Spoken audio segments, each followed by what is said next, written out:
Thanks for the introduction, John. My name is Nolan Ryan Tro. I am a light-skinned male with long brown hair. I'm wearing a blue button-up shirt. I'm in my home office right now where there's some books and records behind me and some pictures on the wall.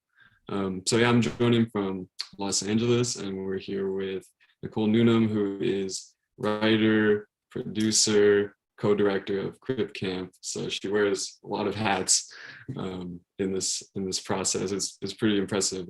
So I'll let her go ahead and introduce herself too. Thanks. It's great to be here with you.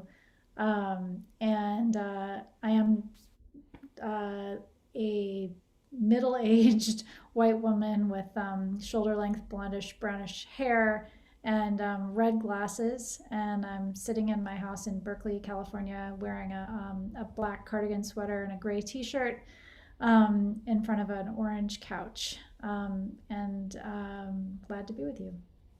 Cool. All right. So yeah, this is our first time actually getting to meet. We've kind of circled each other in various ways, but can you just tell me a little bit about yourself and like your history and how you got into documentary filmmaking? Yeah, sure. Um, I've been making documentary films, in one way or another since college. Um, I grew up on an island near Seattle, Bainbridge Island, and Bainbridge Island had the first Japanese American community to be interned during World War II. And that community, when they came back, had lost a lot and suffered a lot at the hands of a lot of their neighbors. And they decided that the way to try to keep something like that from happening again, and kind of their responsibility, was to try to tell that story to keep it from being forgotten. And that's how I grew up, was with a curriculum that they wrote about what happened in the schools, and people's parents literally inviting us over to come over and sit in the living room and hear stories and watch films and consider what happened. And it made a huge impression on me, just that idea of how a story, especially a story that would otherwise might be undertold or forgotten, can really make a difference. And so the first film I made in school was about a story out of Bainbridge Island. And then I've been working on films that sometimes are historical, sometimes are verite, current social justice documentaries, and often they merge the two things. And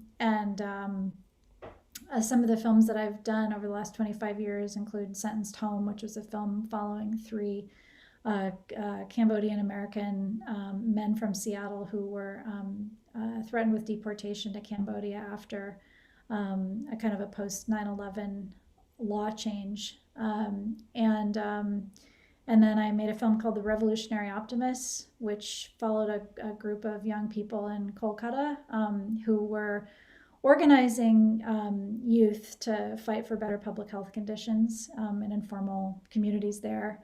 I also co-directed a film called The Rape of Europa, which was kind of a sweeping history of what happened to Europe's cultural treasures under the Nazis, and efforts of people to restore art back to its rightful owners. So it seems kind of like a mixed bag, but I think there's always been kind of been that theme, of telling undertold stories and looking for stories that really have a potential to make a culturally significant change. The moment that we made The Rape of Europa, museums were not acknowledging that they had all of this art in their collections that had been stolen, and they were refusing to publish the provenance of those paintings and artworks, so that people seeking restitution could go to the museums and find them. And the film did make a difference. So yeah, that's a little bit about me. Oh, that's cool. So I guess the first film you made, was that something you did as a high school student, or was that something you did because I'm pretty you went to Stanford's MFA doc film program, right? Yeah. Was that where you first started, or did it precede the MFA program? It preceded it. I went to a college that only had one film production class, and I competed to get into it and did not.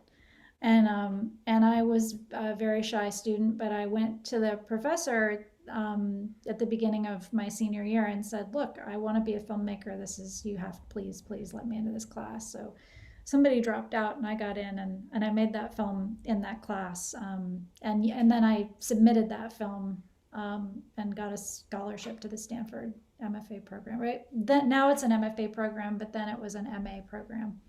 Right, right. And I guess I'm just wondering, like, what was your experience like in I guess at the time it was an MA program, now it's an MFA program, but like, how do you feel like that shaped like your filmmaking going forward, like after graduation? Because I feel like there's a lot of documentary filmmakers or photographers who don't get a master's, and a lot of people do. And I think it's like a big decision to make. So I guess I'm wondering, like, for you, what was that experience like, or like, how did it shape your path forward? Yeah, it's really funny. I had a roommate and close friend at the time, David Grabius, who's a filmmaker in LA, and we were debating this. Should we go? We both wanted to be filmmakers. Should we go to school or not? And I ended up going to school, and he didn't. And then after school, we ended up making a film together in Turkey, and I realized we had a very similar skill set. And we'd gone about collecting it in really different ways. But I think for me, it was Stanford in particular was a great program because it was run by women, Mm, and at the time, the earlier production classes, I tried to take some production classes at SF State, and I would find myself like wrapped in a towel acting in a bunch of guys, projects. It was very hard to compete with especially like the men in these programs who really they wanted to go into technical careers, and I mm, really wanted to have a grasp of the technology. I didn't want to be somebody coming in to try to do producing and directing who didn't understand camera work or hadn't actually, like at that time we were cutting on flatbeds. I wanted to do that. I wanted to know it. I wanted to have an expertise in it. And the Stanford program, every person did a film in which they played every different role. And so that was completely foundational for me. And I also had John Else as a teacher, who had worked on Eyes on the Prize, and so that was revelatory to me, to work with him and hear stories about how that project came together. And then I made a film at Stanford. I actually was volunteering at the Holocaust Oral History Project, and mm, I came across this story of Japanese American GIs who had been at the liberation of Dachau, and a Polish woman who remembered being liberated by Japanese American soldiers. And at the time, the army was trying to cover up the fact that Japanese Americans had been part of that liberation because they felt it was embarrassing. And so I made a short film about those two people. It was really just interviews with the two of them, Yanina, the survivor, and George Oye, the soldier. And he had taken photographs that proved that they were there because there was a tiny little bit of snow on the ground, but it was only there. There was only snow on the ground for the 2 days around that liberation. So the snow proved that they were there, and I thought that was poetic and beautiful, and cut it into a short 16 millimeter film, and that went to Sundance, and that kind of pushed my whole trajectory forward. oh wow, that's really cool. So in a way, it kind of came full circle. Like, you started in Bainbridge working about like the Japanese internment camps, and then you ended up making like your first, I guess would you say it was like your first like major film or first like major production that ended up getting to Sundance. Mm-hmm. Um, that's pretty. I mean, that's pretty. It's funny sometimes how I guess like the world works out like that. And so I think, yeah, like, another thing I was wondering is like, yeah, like your love for filmmaking or like wanting to be a producer versus anything else. I guess like my understanding of what a producer does is you kind of wear like 10 hats, and you're doing like probably almost more than like anyone else on the product, like on the whole project. I mean, is that kind of true? And then if so, like what made you want to like take that route of going into production and directing versus like doing cinematography or anything else like that? Um, you know, I think it's probably a control thing. I really like I get a vision in my head and I want to see it. I want that vision to become reality. And I totally one thing I found that I deeply loved in the documentary filmmaking process was collaboration and the fact that like my collaborators' ideas would radically shift my own thinking about a topic and therefore shift the film. So it's not that I'm like setting out to achieve exactly what I had in mind at the beginning, but I do feel like documentary films take so much dedication and time and sweat and effort, and and kind of like a mono focus, where you have to almost kind of like tune the whole world out and just live in this vision of this film that you're trying to create. And that's what I wanted to do. I didn't want to be coming into other people's projects, and I wanted to be holding a vision from kind of thought to completion. That's what I find really satisfying and exciting. And so by producing and directing, I could do that on projects that I thought of and wanted to take on, where I was sort of shaping the story and the idea from the beginning. And for Right. me, the producing part is just like a means to an end. The directing part is I mean, not that it's not creative. I've produced also for other directors and artists, and that's also very creative and challenging and wonderful in its own right. But on my own projects, I'm just like producing because usually you start out with a credit card and an idea, and you have to be the person who's finding the funding and making the whole thing happen and building the team and convincing people that it's a great idea, and that's producing. So Totally. it's practical. Yeah, so I guess it's funny because I guess like from what I've heard, Crip Camp started like the idea of it came from you and Jim Lebrecht, who is not here with us tonight, but he was the other writer and director on the story. And you were having lunch, and he made some sort of comment about, my camp did this, and I was going to tell this story. And so I guess you coming from like that really control like standpoint, and then working in collaboration with Jim, I just wonder like how was it working with Jim? Because I know he's also like he mixed the Rape of Europa and Sentence Home and a lot of your other. So you guys have been working together for quite a while. Hmm. But what is it like, I guess, to kind of share that control or Yeah, like and well, I that? mean, I should say that I always co-direct. Like, even though I said I was controlling, like I'm always working with other people. Right. Um, but yeah, Jim, the Crip Camp was just such a kind of a joyous creative collaboration in so many ways, and one of them was that it grew out of this like really long-standing, really great artistic collaboration that Jim and I had had over the years on the sound production of my previous films. And we had a lot of fun. We had a lot of fun talking and geeking out on sound and achieving making the film so much better through his sound design. Um, and over time, he really let me into the world of disability as a community and a culture, which, Right. because for those of you who may not have seen Crip Camp, Jim has spina bifida, and he is a wheelchair user, and he has been a disability rights activist and advocate for his whole life. And I would say around the time I started working with him, he had kind of established himself as a sound artist with his own company, and a really incredible career, sound mixing documentaries, and started kind of thinking like, okay, now I'm established enough, I can kind of see if I can make a lot of significant change in improving access and combating discrimination within our own industry of documentary filmmaking. So he started engaging me in that and opening my eyes to the discrimination that existed. For instance, I had trudged up the steps of the Sundance Filmmakers Lodge for years without ever bothering to consider that Jim couldn't get up there. And Jim was writing letters saying, I can't go up there and see the panels. And Sundance was writing back and saying, well, you could maybe we could pipe in the panels, down the street, and you could watch them, at a location down the street. And Jim was like, Yeah. no, I want to get in there and network and, like anybody else. And people will benefit from me just as much as I might benefit from meeting them. And all of that was really, it really uh, made me feel, ashamed and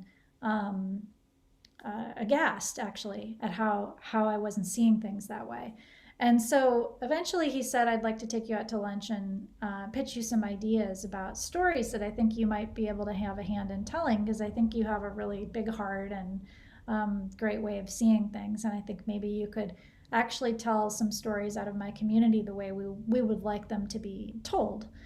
Which involved him also telling me about inspiration porn, which was a new term to me, and the kind of like explaining to me like how disability is really only ever seen in the media in these really sad tropes of kind of either inspiration porn or sort of like tragedy porn, and so he pitched me a bunch of ideas, and the one that I fell in love with was Crip Camp. And then he sent me some pictures. What was the story of his Camp Jened.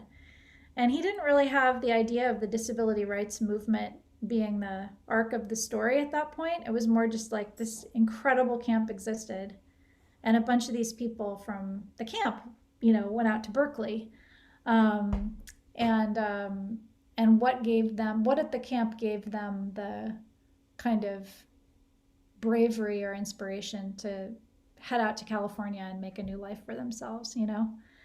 And I basically thought it was an incredible story. And the more I thought about it, I just thought, I can't. He was proposing that he co produce it with me and I direct it. And I came back to him and said, nah, I think, we should co direct it if you would do that.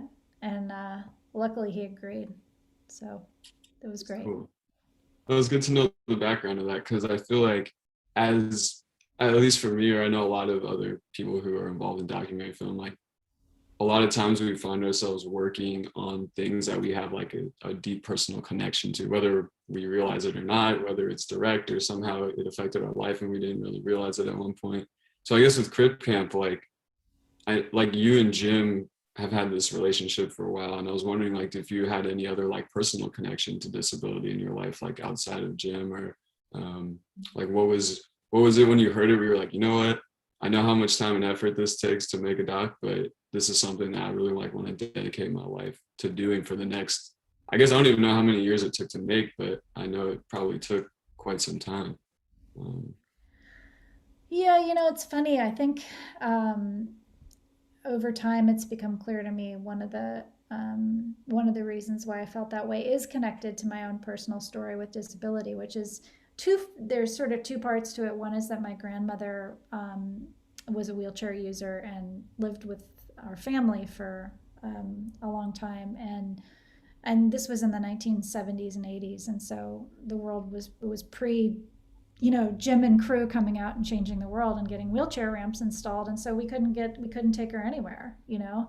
Um, she, I was raised to not believe in God because my grandmother had been quite a churchgoer, and her church cut her off, and basically never talked to her again when she no longer could get up the steps to the church. And wow. um, and my mother was so angry that she became a pretty hardcore atheist in response to that.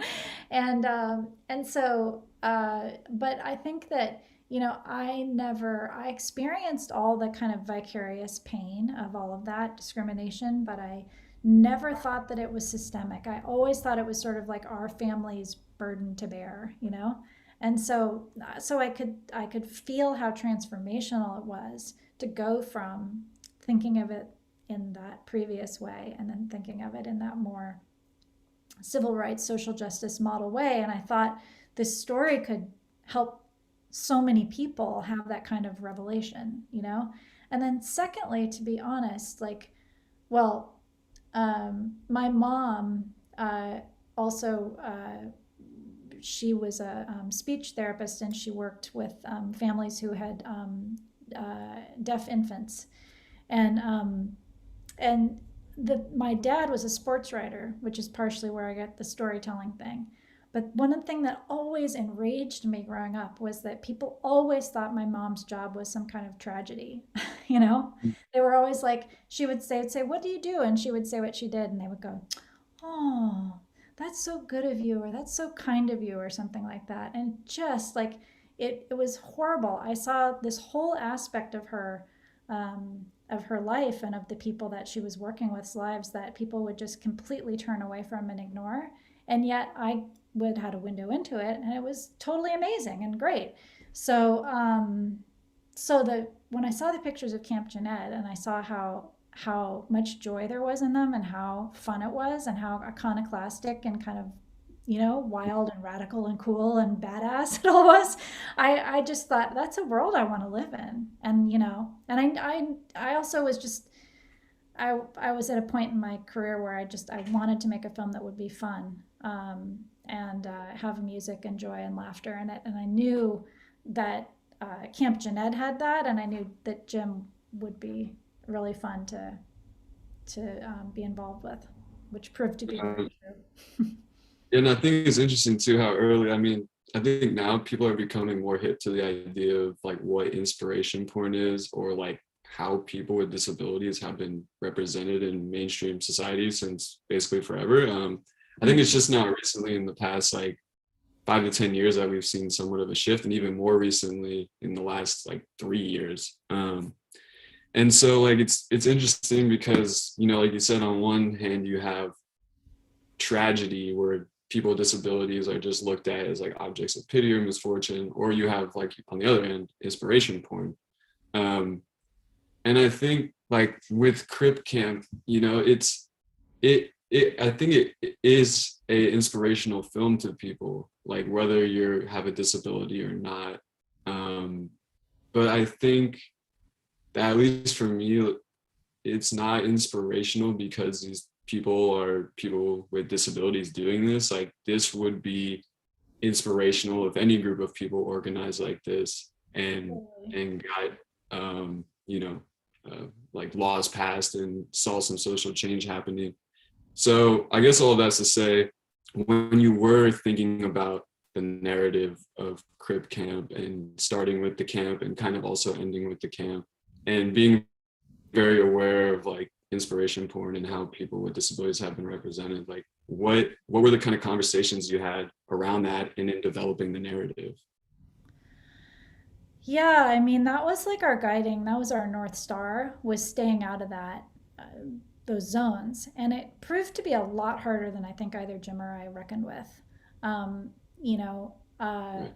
we would have, I mean, we came to talk about it like people have like these tire ruts in their brain, that they go into when they encounter disability because they've been trained over and over and over again by the media, to go into the inspiration or the tragedy lane.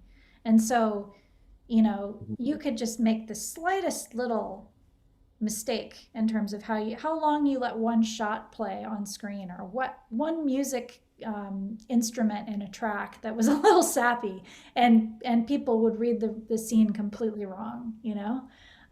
So we had some early test screenings where we were just like totally amazed. We're like, what are you talking about? We're showing you this like completely incredible thing, and you're taking away this completely trite interpretation of it.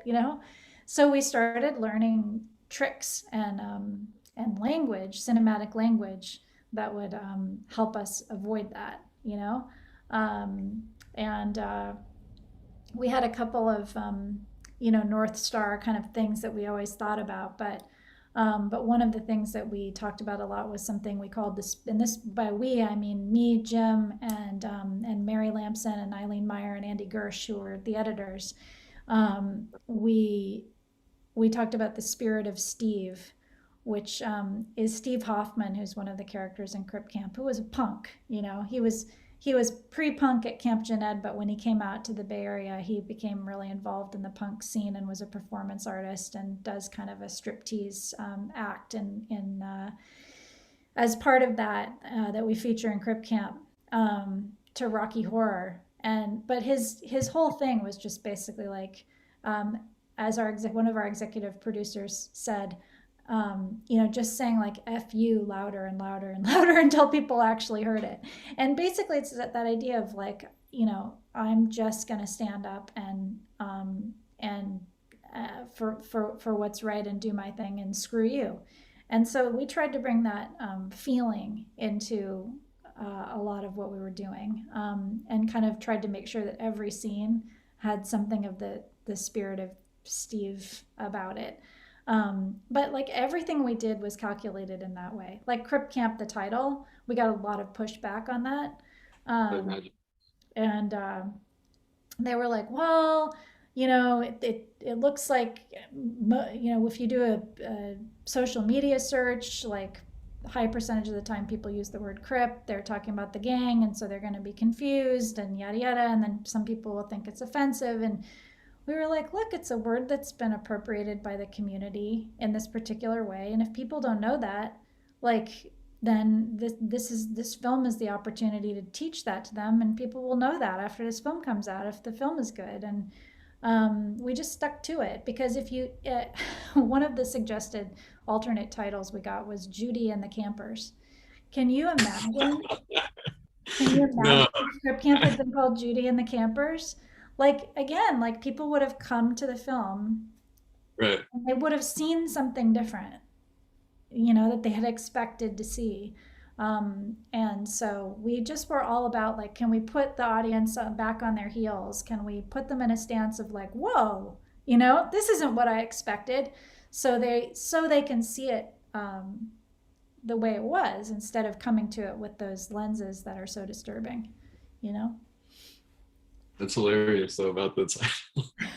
I'm, I'm really glad it stayed as Crip Camp. But and it's so funny to hear that like all the kind of the conversations that go on behind the scenes, and even in something as the title of a film. Yeah. Uh, it's just funny, like all the little details that like the average viewer might not even think about, like all the conversations that went into, all right, what are we even going to call this thing? And like potentially it could have been Judy and the Campers. Like that's funny. Uh, but so I guess during these screenings and everything, I know that a lot of your films, or like you said, maybe all your films have had to do with collaboration and bringing a lot of people from inside the community to like help with the film. Mhm. And so, something that we always talk about in the disabled community, I'm sure a lot of other communities as well, but there's a saying where it's like nothing about us without us. Mhm. Um, and something I've always kind of thought is I've always had this kind of push and pull with the insider outsider dichotomy in documentary filmmaking.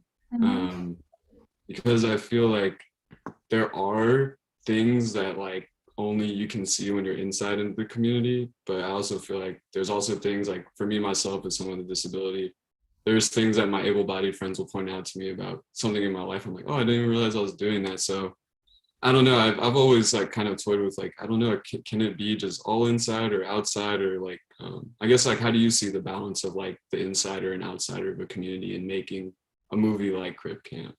So such a good question. Really, I love the way you said that. I mean, uh, yeah, Jim and I have talked about that a lot.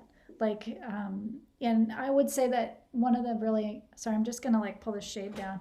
I think one of the really Yeah, well, amazing things about Jim is that um, he recognized that. I think one of the things that made it work is that he recognized that my point of view as an outsider had value, and of course I recognized that like he had the magic thing, which was his own lived experience and his expertise across his whole life.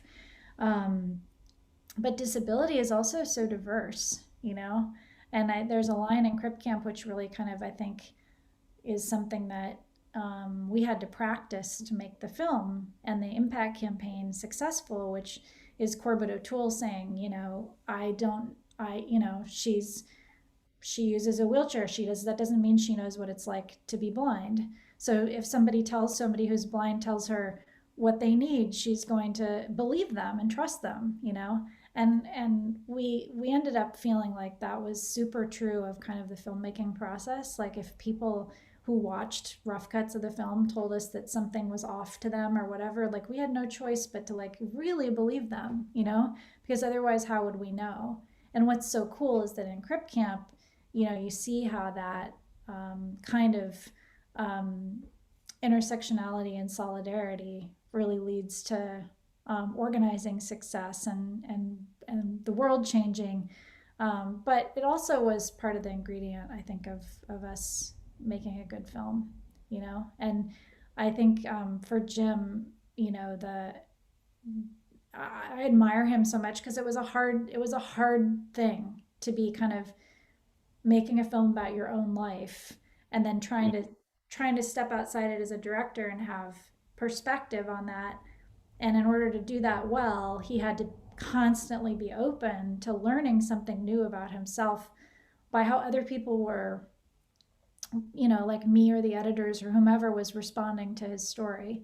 And he always stayed open to that, which was really emotionally challenging and just you know awesome to see that he could manage to do that. Yeah, I think something that like Crip Camp does really well is that you can like the level of like openness and vulnerability in people's stories is like really palpable. Like you can tell that people are giving a lot of themselves in their story to the narrative. Um, and I feel like maybe at every level, like documentary, or I don't know, I mean, I feel like some of the best documentaries I've seen have always had that element to it because you can make a documentary about the disability rights movement in a very like talking head way and still tell the same story. But I think like those personal narratives is kind of like what make the film stand out from some, like that's what makes it powerful. And um you know, you can like hoot and holler and hold signs and all that stuff, but like, you know, after a while, like something I've realized with news is like if it's just facts and statistics and talking heads, like it doesn't matter how amazing the story is, like you tune out to a certain degree. So I think like there's a really good balance of having that personal narrative that makes people actually like give a shit about people with disabilities and see them as people instead of just like people who are inconveniences and are just going to cost, you know, I thought that was a great, I thought it was good how you kept hammering it over the head of like the reason it was always no was like a money thing. Yeah, And even I guess you know, even with Sundance, you know, it's always like, well, it's too expensive. Like we can't redesign things and we the can leave people historic out. building. Yeah, yeah. Yeah, There's exactly. I always mean, New York. Yeah. Oh, yeah, go and I ahead. will Sorry. say that Sundance, you know, Sundance brought us to a lab, and we had a great conversation. We started to have really great conversations once we were engaged with Sundance around the film project about accessibility issues at the festival, and they were incredible. And like the next year, like before Crip Camp even came out, like the year before, there was an elevator, you know, to the filmmakers lodge, and it was doable. It was just like people have to, um, like you're saying, you know, they have to engage with people on an individual level and kind of have, and then so that was what led us to kind of figuring out the structure for the film, which was Yeah. this kind of weird, it's a weird structure, right? To like spend the whole first half of the movie in the camp and you think the whole movie's Right. about the camp and you don't know where you're going. And then all of a sudden it opens up. And we got pushed Right. back around that too a little bit, like people saying, well, you should start the film with the ADA and then move backwards so everybody knows, you know, why they should care about Camp Jened.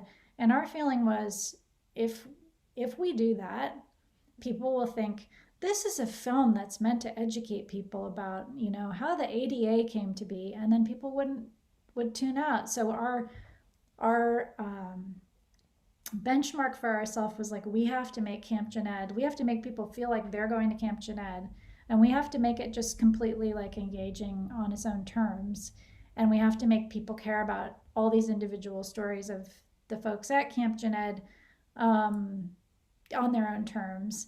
And then when the film opens out, they won't see the history as like the history of the disability community. They'll see the history as, you know, the amazing story of Judy and Jim and Lionel and all these people that they had come to know and love.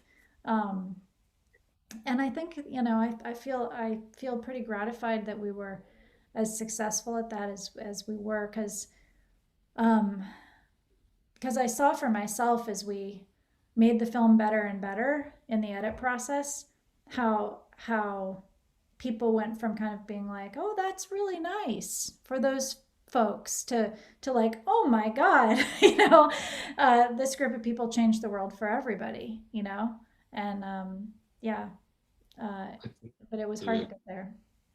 I know. I think it's a very ambitious film because like the disability rights movement is something that's just so unknown. And I feel like, you know, you have so many organizations, like you had the Judy Humans and the Jim Lebrecks, and then you had like the whole like Atlantis group in Denver with like Wade Blank, and then, you know, Justin Dart and Lex Frieden and like all these people, and like um Are there other yes, great movies to be made? yeah, no, several movies need to be made, but it's cool. I think yeah, there's a lot to put into it. I think, I guess, you know, I could talk to you for probably like 3 hours about this stuff. But I guess I had so many other questions, but I guess one question, I guess, for the audience, since I'm assuming a lot of people in the audience are documentary filmmakers or photographers, since this is Brock's documentary. I guess after working on a film like Crip Camp and learning so much about accessibility and actually making the film itself accessible, like, Mhm. what are some easier things that you think people can adapt into their own style of filmmaking to make their work more accessible to people? It's a good question. Um, I mean, I think that one thing that I love to talk about is our use of subtitles, basically, which I think you know we developed kind of in partnership with Denise Sher Jacobson, Mhm. who has disability affected speech, and we really wanted to figure out a way to put subtitles on her speech, but in a way that would be character driven and um, yeah, like revealing of who she was as a person and not like distancing and othering. Um, Mhm. and so we played around with a lot of different things, and we ended up realizing that Denise has this incredibly literary and poetic way of speaking. And so we found that like by putting the titles on kind of in this almost kind of like beat poetry kind of way, where the sentence like phrases were coming up in places where we wanted to draw the eye to in the shot, not just like down here at the bottom. And Mhm. also coming the really working on the timing to make sure that the timing of every title was not giving away her spoken punchline, because she always has like a amazing punchline at the end of her sentence, Yeah. or giving away a joke or whatever, but just like making sure that people were kind of reading it along with her actual speaking. Um, that ended up kind of, I don't know, being something that kind of like helped us tell the story of like who she is and why she's so incredible, instead of the opposite. And I don't say that because I think everyone should do that, but just that like I think the orientation around making accessibility artistic part of the artistic process Mhm. is exciting to me, and I'm aware that like there's a whole movement of artists trying to figure out how to do that, and some of them are just extraordinary, you know, like Alice Shepard's work. It really like not only does it, you know, do all the things I was just saying, but like when people do that really well, I think it challenges people's notions of sort of like um, access in general. Um, so that's one thing. I think the other thing is that um, I think artists can make an enormous difference in terms of their interaction with distributors as they bring their films out into the world, Right. um, and holding them accountable. And so that was something that Jim led the charge on, but that we were both pretty fierce about when we got into conversations with Netflix, for instance. And so just making it clear, like we're going to need this film to be accessible in all these different languages and in these different ways than you have before, and kind of setting an expectation, trying to get them to come to a place, which they did, and they were really great partners. That's like, we may not know exactly everything we need to do to make this film accessible from the outset, but we're committing to that as a principle, and we're going to be problem solving as we go along, which we're still doing with them, as the film kind of meets different audiences in different places and everything. But like, one thing that happened early on was that we heard from Haben Girma, who's a deafblind incredible activist and writer, and she said, like, can you make a transcript for the deafblind? And so we brought that to Netflix, and they said yes, we can, and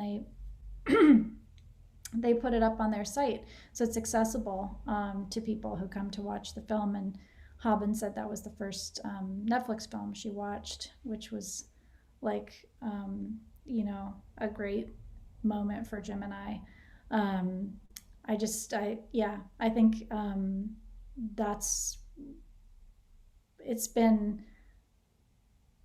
like a practice, it's like been a practice for us all the way through, figuring out when the pandemic hit and everything was going to have to be on Zoom, how are we going to make these kinds of events accessible, and all of the protocols, we're trying to figure out what they are, and we're messing up, and we're making people mad sometimes, like we just had closed captions at Sundance,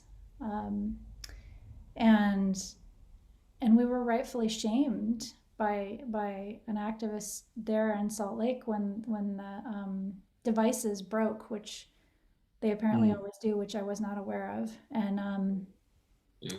And she couldn't see the film, and she was supposed to be on a panel with us, um, and she said, would you want to watch a film like that, having to look down at this captioning device all the time? And so we overnighted an open captioned version to Park City and had the rest of our screenings with open captions, which was great.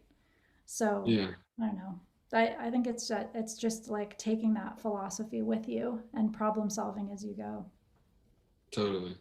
All right. Well, yeah, I guess I could talk further, but John, I don't know, how do we take questions from the audience at this point? I think we have 10 minutes left. Where is the Yeah, there aren't any that I see now, but if any audience members want to type any questions into the chat, feel free.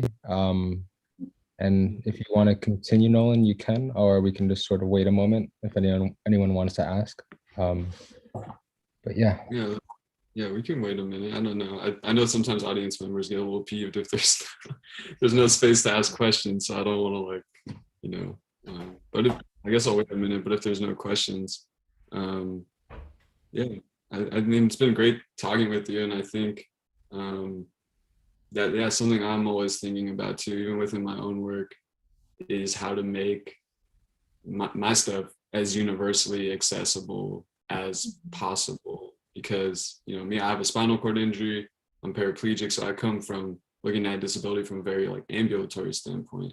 But yeah, disability is so wide, and you have people with visual impairments, you have deaf people, you have different neurodiversity and all this stuff. So I think, like, in a way, how the world was kind of first built, like the architecture of the world was inaccessible to people with disabilities, and now it's kind of having to come back and be created with universal accessibility in mind.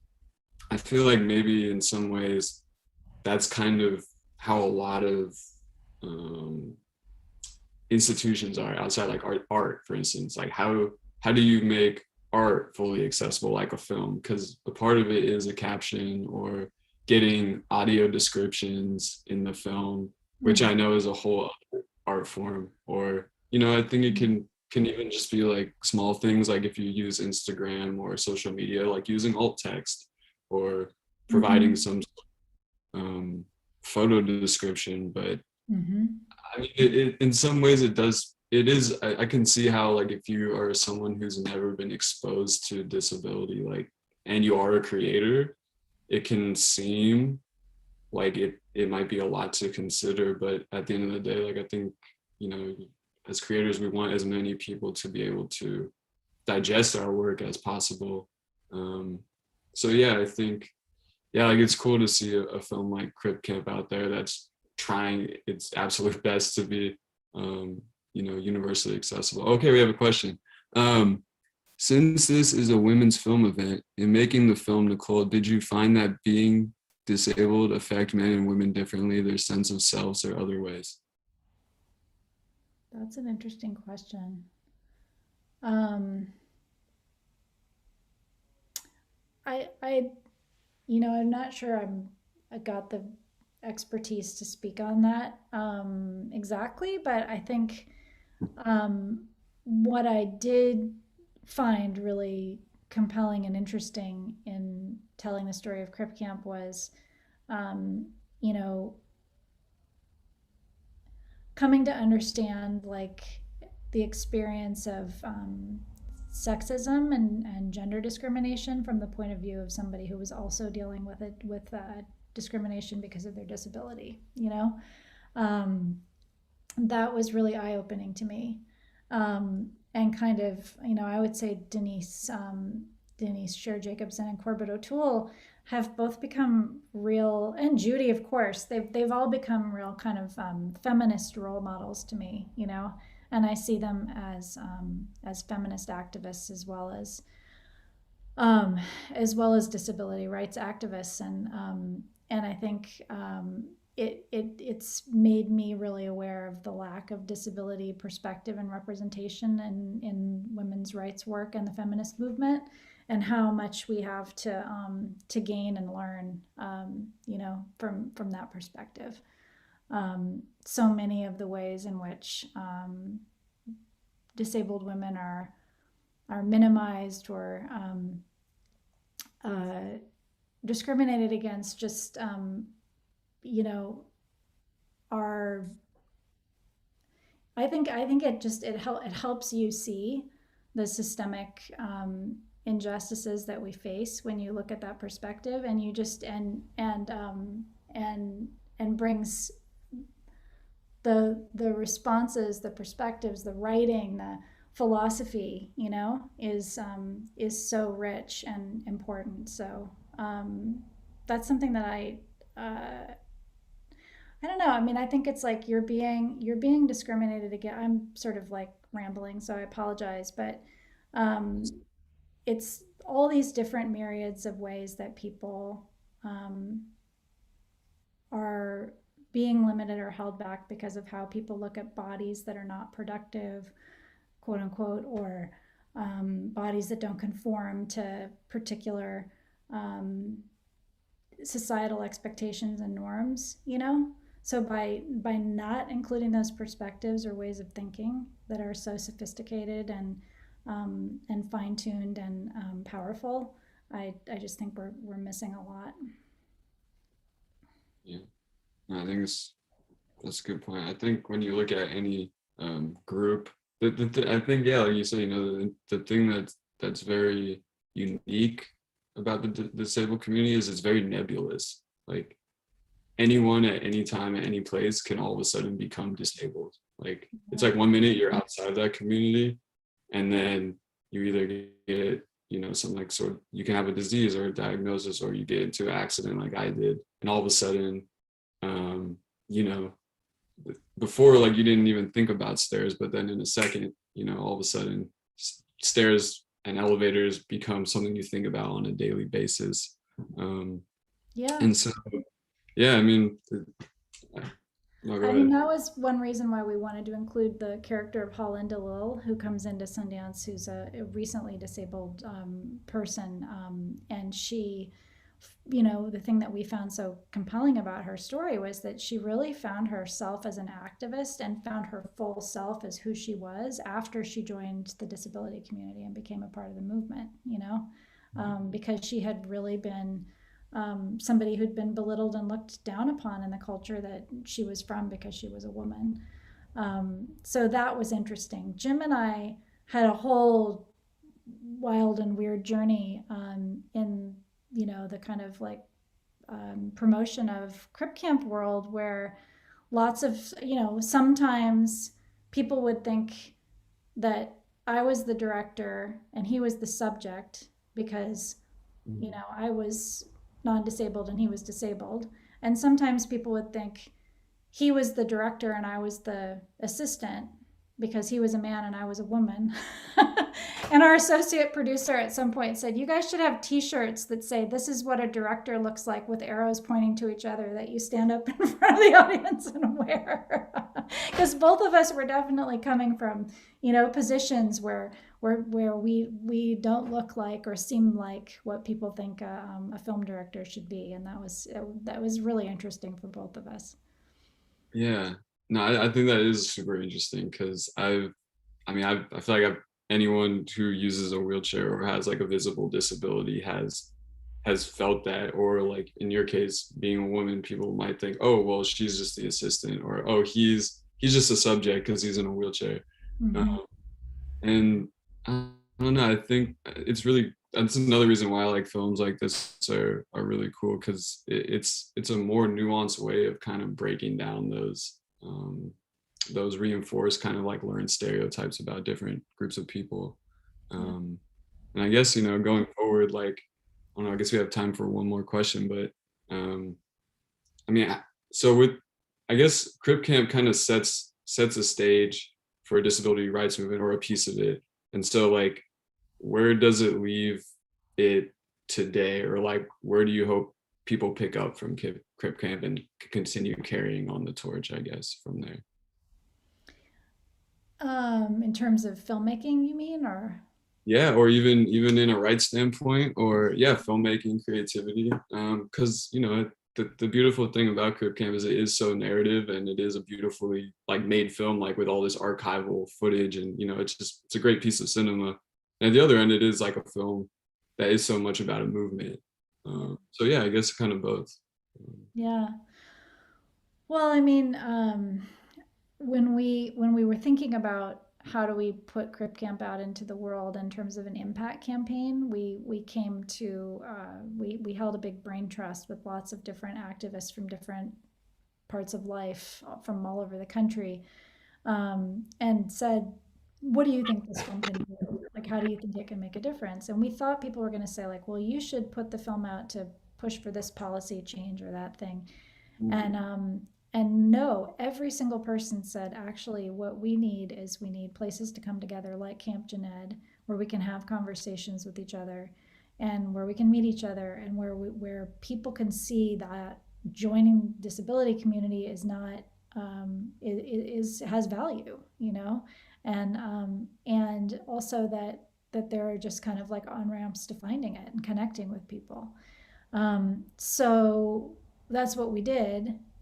But what we were guided through some incredibly wonderful activists in the Bay Area who we came to know, including Stacy Park Milburn, who had known both Jim and I, was we felt it was really important, and she felt it was really important, to tie the film to the disability justice movement now, which prioritizes, the perspectives and voices and leadership of people of color and queer people within the community. And that was transformational for the project, in that we basically used the platform that we had to create kind of a virtual, once the pandemic hit, it became a virtual environment where people from all over the world could come together and have conversations in sessions that were led by people from within the community who had not necessarily had the platforms to talk about everything from organizing to sexuality to, dealing with trauma. And it was incredible. We thought we were going to have like maybe 500 people across this 16-week session show up, and we had 10,000 people from all over the world, 50 from over 51 countries coming in. So there was just this incredible appetite for it. So that's a long-winded way of saying that what I'm hoping for in terms of storytelling is that we're going to, and I know that we are going to see, because I'm already hearing about all these incredible projects, but I think there's going to be like a wave of storytelling out of that movement and those perspectives. And that's incredibly exciting.